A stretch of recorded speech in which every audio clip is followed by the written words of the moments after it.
پیارے بچوں، ایک گاؤں میں دو بھائی رہتے تھے جو بہت محنتی تھے اور اپنا کام دل لگا کر کرتے تھے۔ دونوں بھائیوں کے نام تھے علی اور عمر۔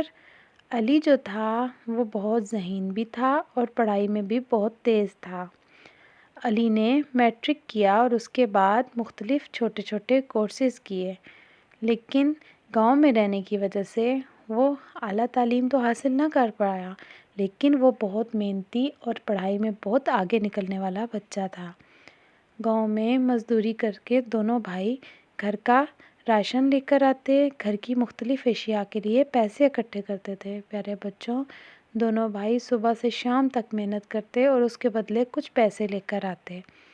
علی نے سوچا کہ کیوں نہ ہم شہر جا کر اپنی قسمت کو آزمائیں۔ علی اپنے بھائی کو یہ سارا کچھ سمجھا کر شہر چلا گیا اور شہر جا کر اس نے خوب پیسے کمائے۔ یہاں پر وہ بھائی ایسے ہی مزدوری کرتا اور شام میں جو پیسے آتے وہ اپنے ماں باپ کو دیتا اور بہن بھائیوں کے لیے کھانے پینے کی چیزیں آ جاتی۔ جو بھائی شہر گیا تھا وہ کما کر اپنے پیسے گاؤں میں بھیجتا، لیکن شروع میں وہ گاؤں میں بھیجتا، لیکن کچھ ٹائم بعد اس نے پیسے بھیجنے بند کر دیے اور ایک طویل عرصے کے بعد وہ بھائی جب واپس لوٹا تو اس کے پاس گاڑی، بنگلہ سب کچھ تھا اور یہ بھائی ایسے ہی محنت کر کر اپنے گھر والوں کا پیٹ پال رہا تھا۔ آنے کے بعد علی نے عمر سے کہا کہ تم وہیں کے وہیں ہو، مجھے دیکھو میں شہر کو گیا اور آج ایک قابل انسان بن کر واپس آیا ہوں۔ تم نے محنت نہیں کی اور دیکھ لو اپنا انجام، تم یہاں شہر کی بجائے گاؤں میں رہے۔ جبکہ عمر نے کہا کہ بھائی تو گیا تھا اور تو نے کہا تھا میں جا کر پیسہ کماؤں گا اور تم لوگوں کو وہاں پر بلاؤں گا، لیکن تم نے مڑ کر گھر والوں کو دیکھا ہی نہیں۔ جب تم نے نہیں دیکھا تو ہم کیسے گاؤں سے شہر آتے؟ اس بات پر علی کو غصہ آ گیا اور وہ غصے سے چلا گیا۔ عمر کو بہت دکھ ہوا کہ اس کا بھائی اس کے لیے کچھ نہ کر پایا۔ اسی طرح ٹائم گزرتا چلا گیا۔ عمر محنت کر کر اپنے گھر والوں کا پیٹ پالتا اور ایک عرصہ گزرنے کے بعد عمر کے پاس بھی اتنے پیسے اکٹھے ہو گئے کہ وہ اپنا ایک اچھا گھر لے سکے۔ عمر نے گھر خریدا اور ماں باپ کو ساتھ رکھا۔ علی نے ماں باپ کو پوچھے مڑ کر دیکھا بھی نہیں۔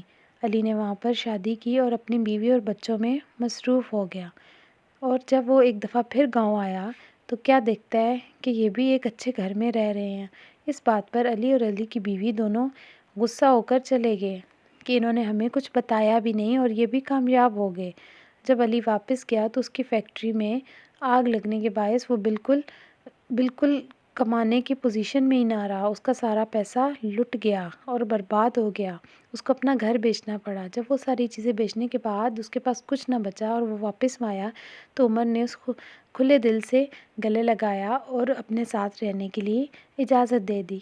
علی جب وہاں پر رہا اور جب اس نے دیکھا بھائی چارہ تو وہ بہت دکھی ہوا کہ اس نے ایک غلط قدم اٹھایا اور شہر جا کر اپنے بھائی کو بھول گیا، جبکہ اس کی مشکل میں اس کے بھائی نے اس کا ساتھ دیا، بلکہ اسے گھر رکھا اور کھانے کو بھی دیا۔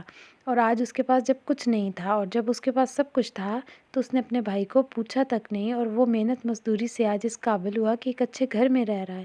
علی کو اپنے بات پر بہت پچھتاوا ہوا اور وہ اپنے بھائی سے اس نے معافی مانگی کہ آئندہ زندگی میں کبھی اپنے بھائی کو چھوڑ کے یہ تنہا نہیں چھوڑے گا۔